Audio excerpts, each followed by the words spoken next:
Nah, kita masuk materi baru tentang managerial accounting. Nah, ini sesuai dengan di RPS ya, bahwa kita pembahasannya ada terkait dengan managerial accounting. Nah, managerial accounting itu apa? Kemudian nanti larinya kemana sih? Sebenarnya larinya adalah ujungnya itu ke cost accounting alias akuntansi biayanya. Nah, oke, mari kita mulai.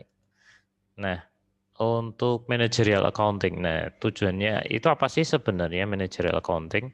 Yaitu memberikan apa namanya manfaat ekonomi dan informasi keuangan kepada manajer dan pengguna yang lain untuk kepentingan internal. Jadi perbedaan antara managerial accounting dengan financial accounting, jadi akuntansi keuangan dengan akuntansi manajemen itu bedanya apa? Beda nggak? Jelas beda gitu ya. Bedanya kalau managerial accounting itu tujuannya lebih ke internal perusahaan gitu ya. Jadi informasinya itu lebih spesifik gitu ya, dibandingkan kalau akuntansi keuangan. Akuntansi keuangan itu tujuannya adalah seperti yang kemarin kita menyusun laporan keuangan, menyusun untuk perusahaan jasa, perusahaan dagang. Nah, itu tujuannya adalah untuk pihak eksternal. Sehingga laporan keuangannya cenderung lebih lebih apa namanya, umum. Nah, kalau akuntansi manajemen ini lebih spesifik. Oke. Nah, ini dia perbedaannya, perbandingan antara manajerial dan financial, gitu kan. Bedanya ada di mana? Nah, ini dia. Ini, dari sisi fiturnya apa? Satu, penggunanya. Kalau financial accounting atau akuntansi keuangan itu untuk eksternal, terutama untuk siapa? Untuk, stockholder alias yang punya saham gitu ya. Kemudian kreditor, kemudian ada regulator, regulator itu misalkan pemerintah gitu ya. Nah itu perlu. Ini adalah gambaran informasi akuntansi secara umum. Tetapi kalau managerial accounting judulnya saja managerial accounting, jadi adalah untuk kepentingan manajemen, ya, informasi akuntansi untuk kepentingan manajemen. Sehingga di sini lebih ke internal, yaitu siapa? Officer and manager. Karena tujuannya adalah, endingnya adalah pengambilan keputusan. Ini pun pengambilan keputusan, tapi pengambilan keputusan oleh pihak eksternal. Tapi kalau di sini pihak internal. Sehingga informasi-informasi yang relatif general tadi sudah nggak perlu lagi, karena kita lebih untuk pengambilan keputusan yang internal perusahaan. Kemudian tipe dan frekuensinya. Kalau untuk akuntansi keuangan, itu bentuknya adalah laporan keuangan. Bisa quarterly, quarterly itu maksudnya adalah berapa? Per 3 bulan gitu ya. 3 bulanan, kemudian tahunan, 6 bulanan gitu ya. Nah, kalau managerial accounting ini karena dia sifatnya adalah internal, jadi bisa sesering mungkin, bisa. Bahkan ketika saya dulu bekerja di perusahaan, saya memberikan report itu harian. Sangat sering sekali, bahkan nggak cuma harian, sehari bisa 2 kali, bisa 3 kali gitu ya, seperti makan, ya iya gitu. Begitu manajernya butuh, saya ngasih informasi gitu ya. Informasi sales report hari ini, berapa penjualan, berapa ini dan seterusnya. Itu sangat cepat sekali. Kemudian stok di gudang berapa dan seterusnya. Itu dulu saya ngasih report. Kemudian tujuan dari pelaporannya, kalau akuntansi keuangan itu tujuannya adalah umum. Karena informasinya secara umum. Contohnya, kas posisi keuangannya berapa, kemudian labanya berapa, itu kan umum. Tetapi tidak secara detail. Nah, kalau managerial accounting ini special purpose untuk pengambilan keputusan secara spesifik. Beda. Bedanya di mana? Kalau di sini hanya kasnya berapa, kalau di sini kasnya berapa, cash flow-nya berapa, untuk tujuan apa, berapa jangka pendeknya, berapa jangka panjangnya, berapa. Nah, itu jauh lebih detail. Kalau kita mau ngambil keputusan mau investasi misalkan, atau kita mau eee, menambah misalkan perubahan gaji dan seterusnya, berarti kan harus dapat report dari sini atau ngubah strategi penjualan dari sini, special purpose. Nah, kemudian konten dari report, jadi pelaporannya itu isinya bagaimana? Yaitu secara keseluruhan kalau akuntansi keuangan. Artinya apa? Highly aggregated. Jadi berupa agregat itu penjumlahan dan seterusnya. Jadi, selama 1 tahun transaksi apa, jadi dijumlahkan gitu loh. Di-summary-kan, digabungkan jadi satu gitu ya. Nah ini highly aggregated, condensed gitu kan. dimampatkan, dikompres kalau bahasa ini, atau bentuknya sebenarnya lebih ringkasan tapi dari kumulatif. Nah, lebih tepatnya itu. Kemudian terbatas hanya double entry accounting dan cost data.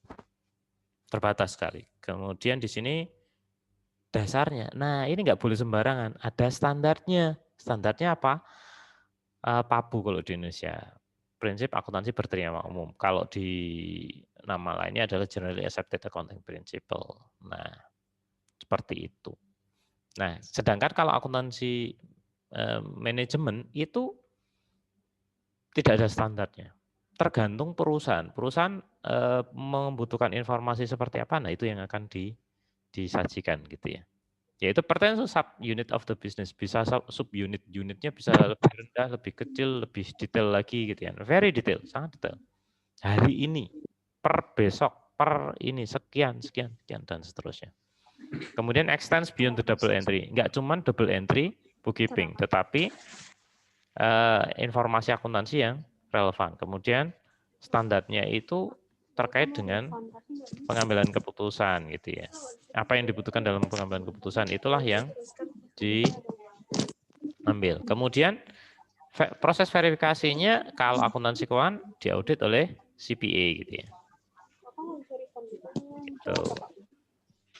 CPA. Kemudian kalau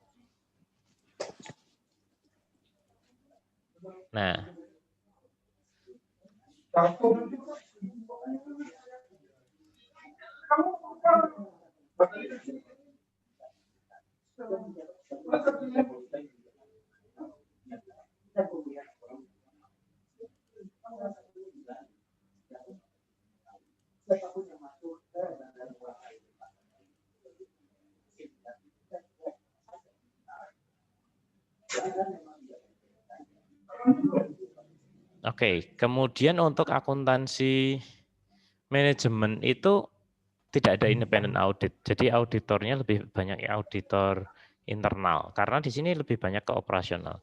Sedangkan kalau untuk akuntansi keuangan ini diaudit oleh CPA itu Certified Public Accountant gitu ya. Nah, CPA itu apa sih akuntansi?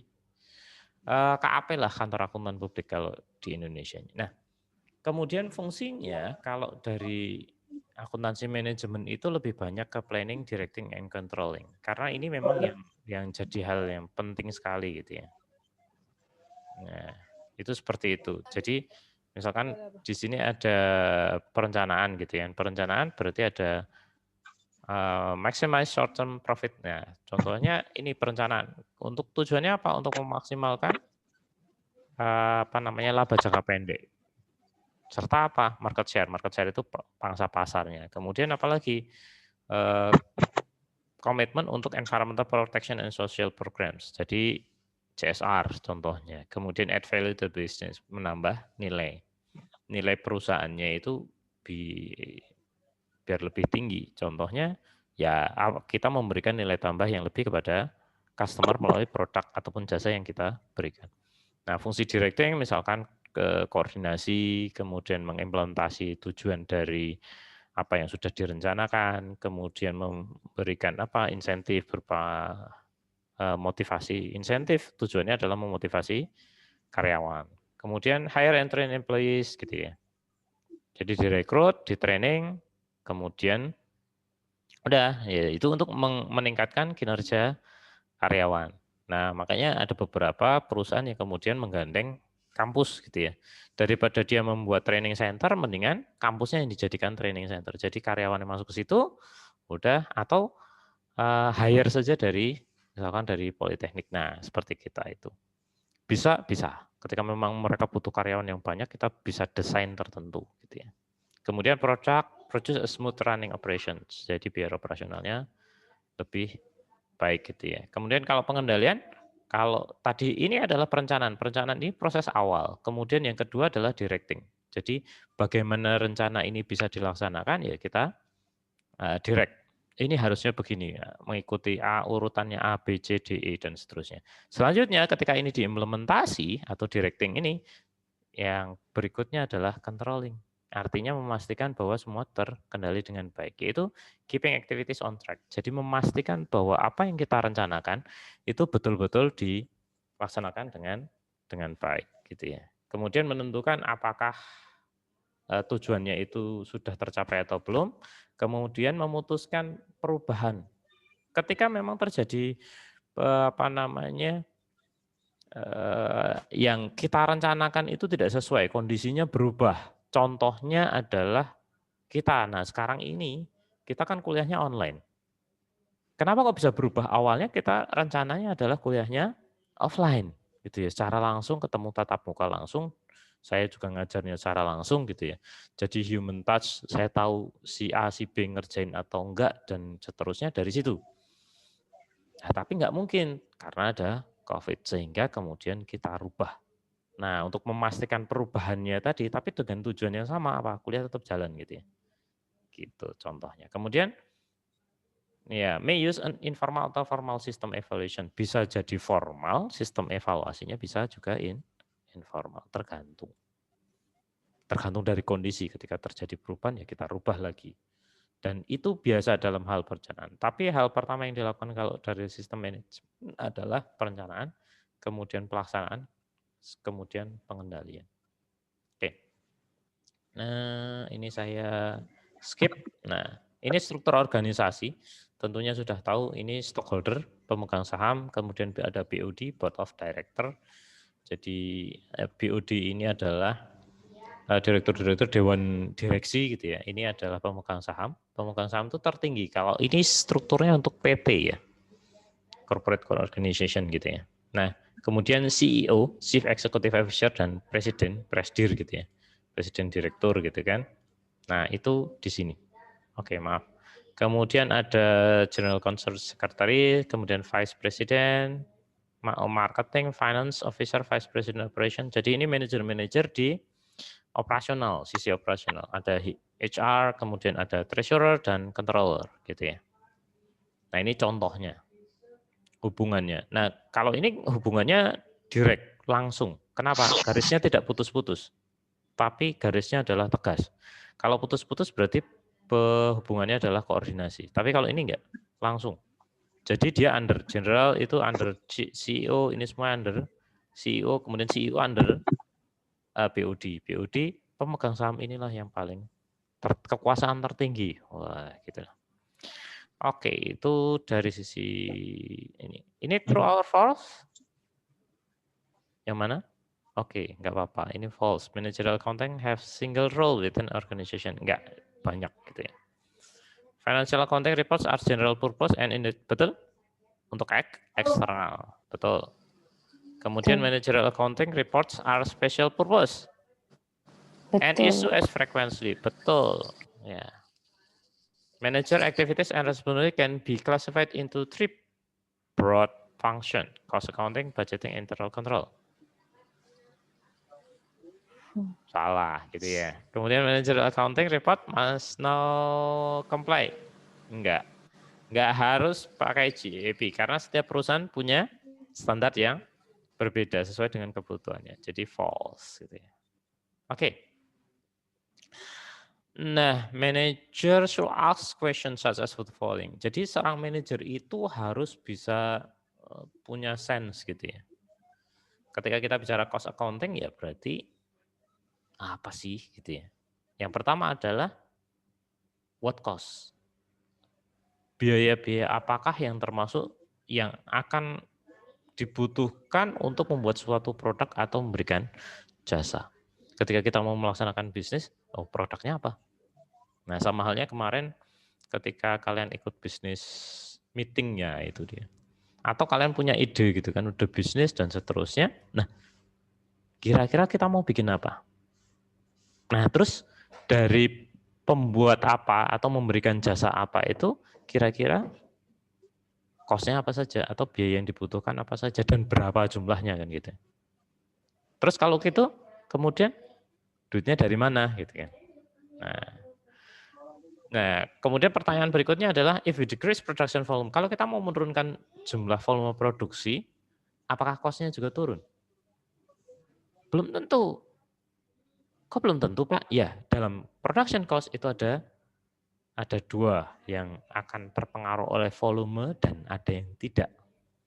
Kalau yang tidak terpengaruh oleh volume namanya fixed cost. Apapun yang terjadi, cost-nya yang akan muncul sebesar itu. Contohnya apa? Sewa. Sewa itu ketika kalian punya lapak gitu ya, punya gerobak gitu kan. Gerobak kan nggak mungkin didorong-dorong terus. Ya pindah-pindah tempat mungkin sih, tapi suatu saat kan harus menetap. Nah ketika menetap di suatu tempat, berarti kan kita butuh sewa tempat. Nah, kalian jualan atau enggak sewa tempatnya itu tetap, maka itu jadi fixed cost gitu ya. Nah, yang variabel yang mana? Yang kedua variabel gitu ya. Yang variabel yang mana?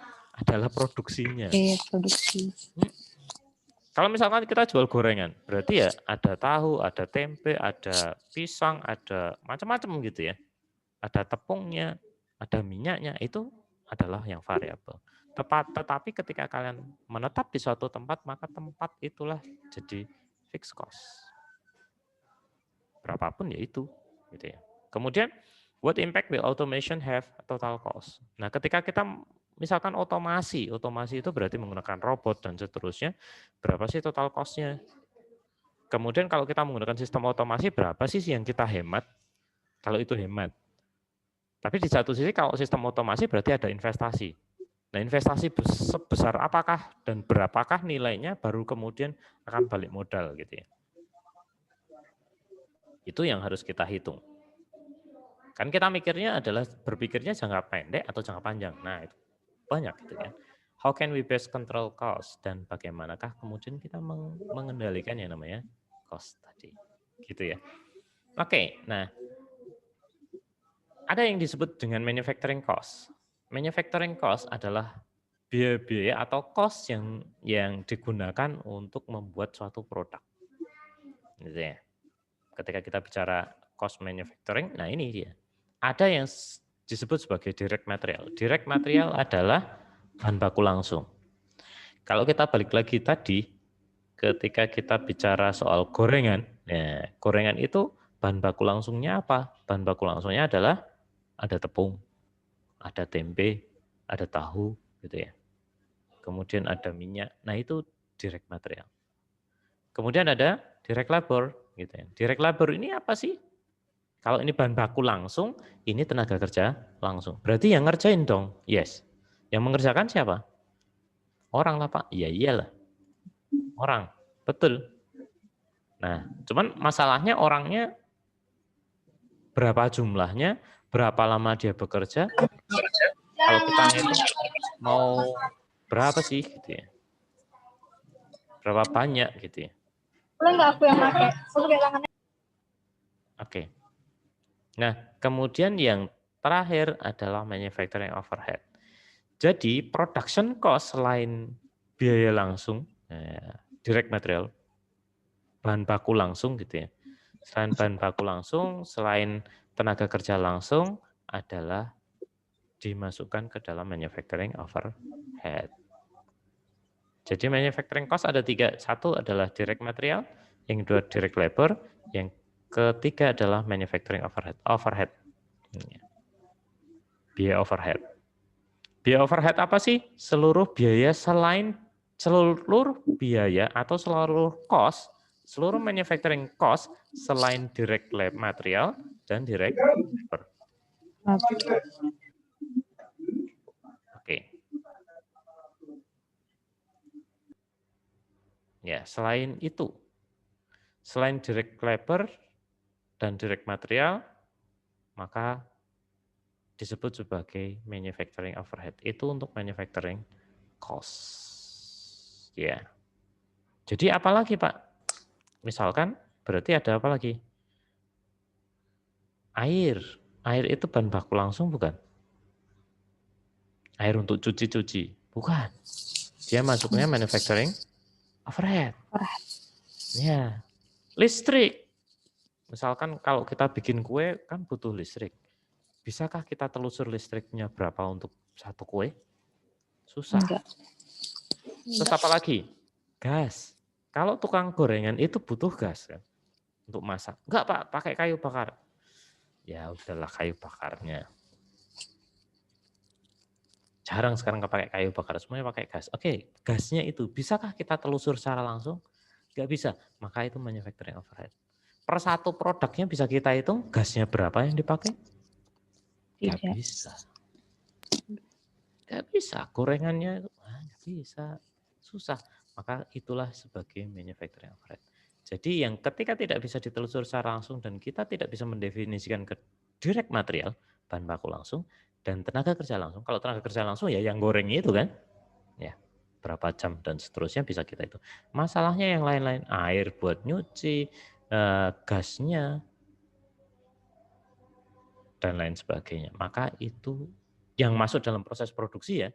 Kalau selain proses produksi ya nggak masuk dong di luar itu, yaitu manufacturing cost. Cost untuk memproduksi selain direct material dan direct labor itulah manufacturing overhead. Gitu ya. Oke, kita lanjutnya. Nah ini direct material. Nah ini ada raw materials. Nah raw material itu bahan baku gitu ya, sama yang digunakan.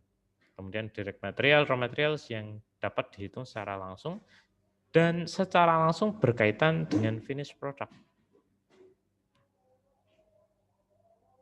Yang bisa secara langsung berkaitan dengan produk yang jadi gitu ya.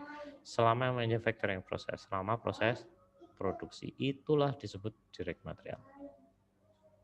Berarti ada yang indirect Pak? Ya, ada yang direct, ada yang indirect gitu ya. Kalau direct material ya. Kalau yang indirect apa sih? Bungkus. Kalian kalau beli gorengan dapat bungkus kan? Dapat. Ya kalau nggak dibungkus. Beli iPhone aja dapat bungkusnya kan? Enggak. Tapi nggak dapat Iya, Pak. kepala chargernya ya sekarang. Ya, Pak.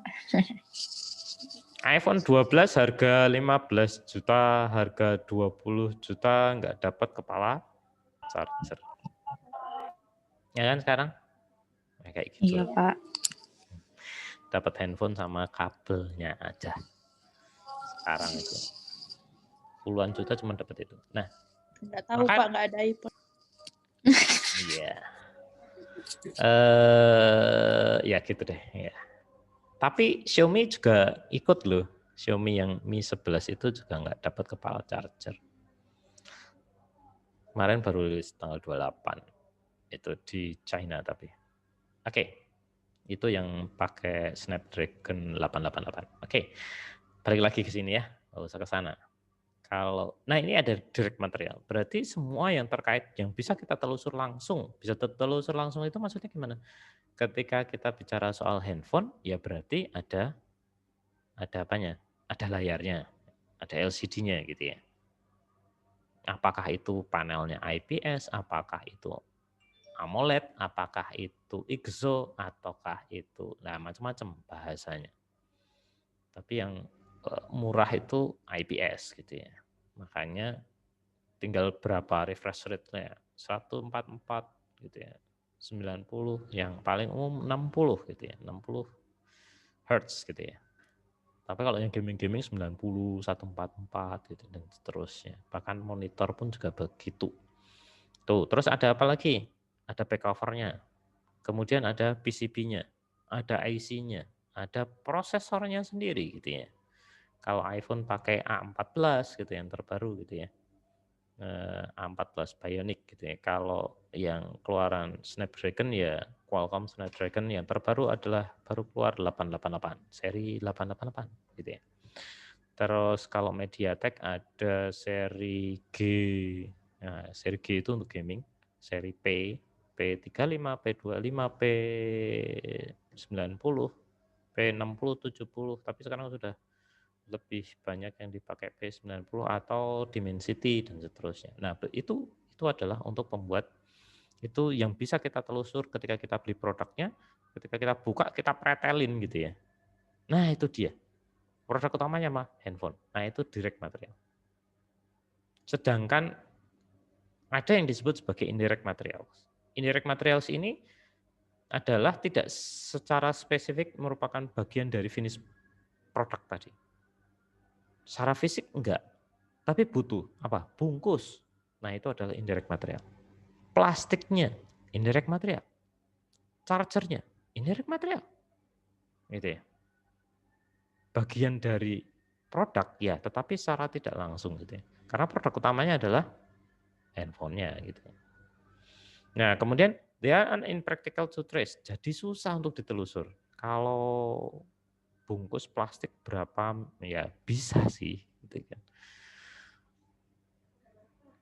Tapi itu agak ribet gitu ya. Impractical to trace, jadi tidak praktis untuk ditelusur. Finished product because their physical association. Jadi karena hubungan secara fisiknya itu sulit ya, with the finished product. Atau produknya itu terlalu kecil dalam konteks cost. Maka kemudian inilah yang disebut sebagai indirect material. Jadi kalau material di dalam manufacturing cost, nah indirect material ini berarti selain direct material kan? Ya. Kalau begitu selain direct material, maka masuknya adalah sebagai manufacturing overhead. Itu. Utamanya apa? Nah itu dia. Kalau charger masih bisa ditelusur. Itu juga masih bisa ditelusur. Nah, plastik, kotaknya, kitab-kitabnya, nah itu dia. Karena terlalu kecil, maka kemudian dicatat atau dimasukkan sebagai indirect material. Oke, itu manufacturing cost. Kemudian ada direct labor. Nah, direct labor itu yang tadi, langsung. Nah, langsung ketika bekerja ya kalau di pabriknya Satnusa ya yang ngerakit Xiaomi, ngerakit iPhone, ngerakit Asus ya, Asus Zenfone dan seterusnya. ROG pun kayaknya nggak diproduksi di Satnusa, di tempat lain. Nah, seperti itu. Itu adalah direct labor yang langsung. Yang indirect labor ada nggak? Ada. Mandornya atau supervisornya itu indirect karena dia tidak langsung. Kemudian bagian adminnya, admin pabrik tapi yang manufacturing cost, yang di lingkup pabrik, proses produksi, itu masuk indirect labor. Kemudian security di pabriknya, itu indirect labor. Tapi kalau security yang di depan ataupun di kantornya, itu nggak masuk di sini ya. Jadi mohon dipahami seperti itu. Kemudian, nah indirect labor ini juga adalah work of factory employee. Jadi karyawan pabrik gitu ya. Tetapi tidak secara langsung memiliki asosiasi secara langsung. Ya, misalkan front office-nya yang di pabrik tadi yang kemudian ada orang mau datang atau meeting atau ngasih ini dan seterusnya, proses produksi dan seterusnya, nanti di stop dulu di sini. Nah, maka tidak secara langsung with the finished product or which it's impractical. Jadi kalau secara tidak bisa praktis bisa kita telusur. Maka ini disebut sebagai indirect labor atau tenaga kerja tidak langsung. Kalau ini tenaga kerja langsung direct labor. Nah, indirect labor ini juga masuk sebagai overhead, manufacturing overhead. Oke. Nah, manufacturing overhead tadi sudah saya sampaikan bahwa manufacturing overhead adalah manufacturing cost selain direct labor dan direct material. Berarti selain itu manufacturing cost, selain direct labor dan direct cost, masuknya adalah overhead. Gitu. Yaitu cost that are indirectly associated, secara tidak langsung. Hubungannya ada dalam proses produksi ya, tapi tidak secara langsung dan tidak bisa ditelusur secara langsung. Part per partnya satu-satu, kalau dihitung nggak ekonomis gitu ya. Gitu. Nah ini, includes all manufacturing cost except direct labor.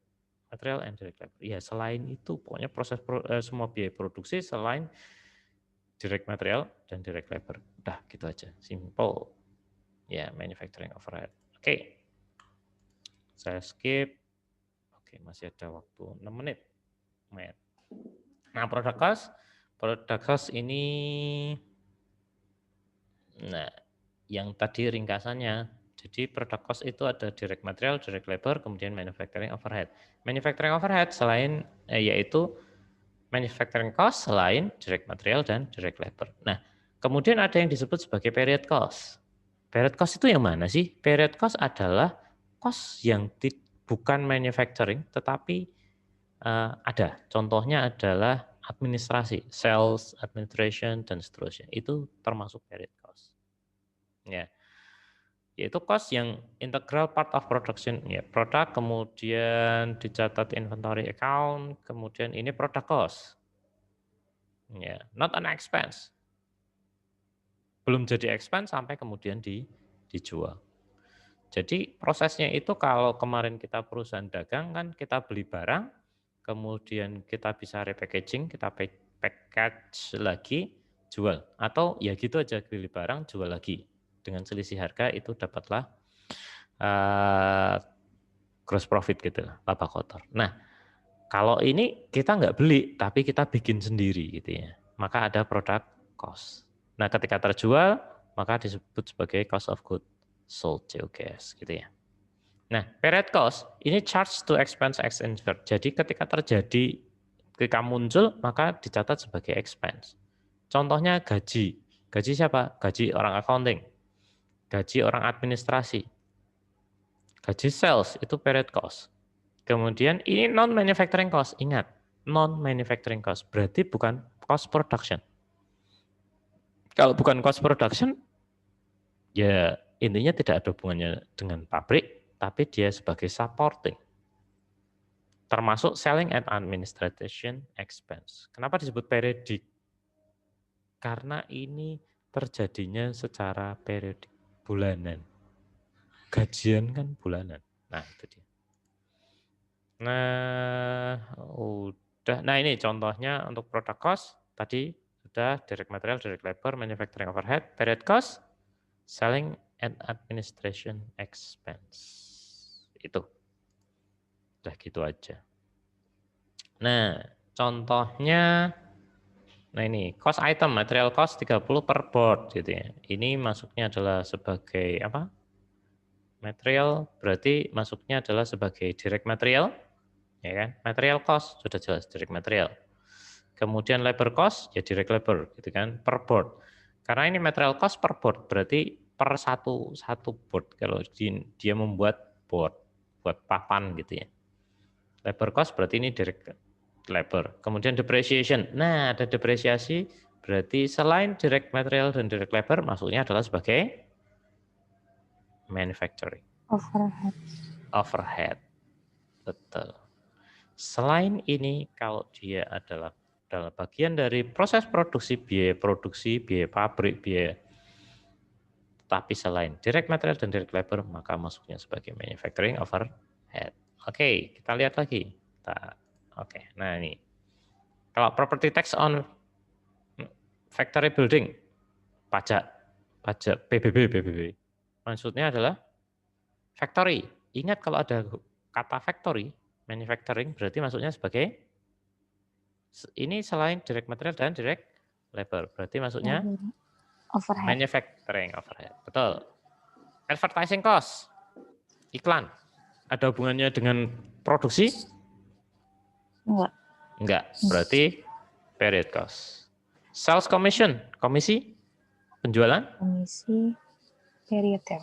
Ya, period. Karena tidak ada hubungannya dengan proses produksi. Maintenance salaries, factory facilities. Maintenance. Ya, Pak, atau manufacturing overhead. Kenapa? Karena dia ada hubungannya dengan factory. Ya, kalau ada hubungannya dengan proses produksi, maintenance itu penting gitu ya. Kemudian salary of plant manager. Plant manager? Period ya. Ingat, plan itu maksudnya adalah rencana berarti. Bukan, plan itu maksudnya pabrik. Plan maksudnya overhead ya. Plan itu maksudnya adalah pabrik gitu ya, factory. Ya, manajer produksi ya jelas manufacturing overhead. Karena dia tidak secara langsung biasa ditelusur ke produknya, nggak bisa. Cost shipping port, ongkir. Shipping, ongkir,